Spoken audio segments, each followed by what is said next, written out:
মা মা অনেকক্ষণ পড়াশোনা করছি, এখন একটু আমাকে খেতে দিবে? বন্ধুরা, মেয়ের পড়াশোনা করতে করতে প্রচন্ড খিদে পেয়ে গেছে, তাই খুবই অল্প সময়ের মধ্যে বানিয়ে নেব একটা ইউনিক রেসিপি, খুবই টেস্টি এবং মচমচে খাস্তা। তাই চটপট দেরি না করে নিয়ে নিলাম কিছুটা ময়দা, এর মধ্যে কিছুটা জোয়ান, কিছুটা কালো জিরে, পরিমাণ মতো লবণ আর সামান্য রিফাইন তেল। এবার ভালোভাবে মেখে নিতে হবে। এবার ময়ামটা ঠিকঠাক হয়ে এলে অল্প অল্প জল নিয়ে মেখে নেব।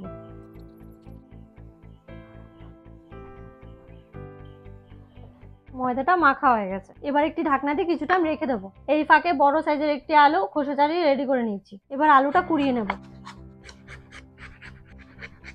কোরানো আলুগুলো ভালোভাবে ধুয়ে চেপে চেপে তুলে নেব।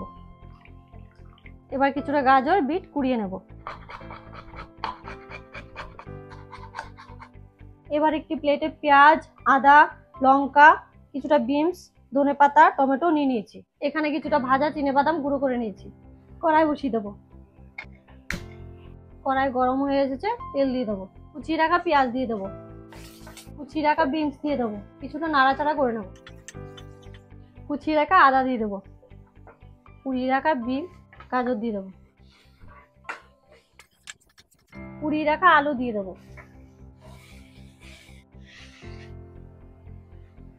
পরিমাণ মতো লবণ দিয়ে দেবো, হলুদ গুঁড়ো, লঙ্কা গুঁড়ো, সামান্য একটু জিরে গুঁড়ো। কুচিয়ে রাখা টমেটো দিয়ে দেবো। কুচিয়ে রাখা লঙ্কা দিয়ে দেবো। গুঁড়ো করে রাখা বাদাম দিয়ে দেবো। কুচি করে রাখা ধনেপাতা দিয়ে দেবো। সামান্য একটু গোলমরিচের গুঁড়ো দিয়ে দেবো। কিছুটা নেড়ে এবার নামিয়ে নেব।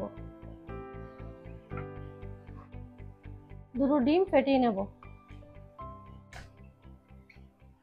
সামান্য লবণ দিয়ে দেবো। ভালো করে ফেটিয়ে নেব। এবারে মাখিয়ে রাখা ময়দাটা থেকে পরোটা সাইজের লিচি কেটে পাতলা করে বেলে নেব। এদিকে কড়াই গরম হয়ে এসেছে, রিফাইন তেল দিয়ে দিলাম। এবার বেলে নেওয়া রুটির ওপর রেডি করে রাখা 1 চামচ পুর দিয়ে দিলাম। এভাবে ফোল্ড করে রোলের শেপে করে নেব। এভাবে প্রতিটা লেচিকে বেলে নিয়ে রেডি করে নিচ্ছি। তেল গরম হয়ে এসেছে, এবার এক এক করে ছেড়ে দেবো। আমি একদম লো ফ্লেমে এগুলোকে ভেজে নেব, কারণ এতে খাস্তা এবং মচমচে হবে। ভাজা হয়ে গেছে, এবার তুলে নেব।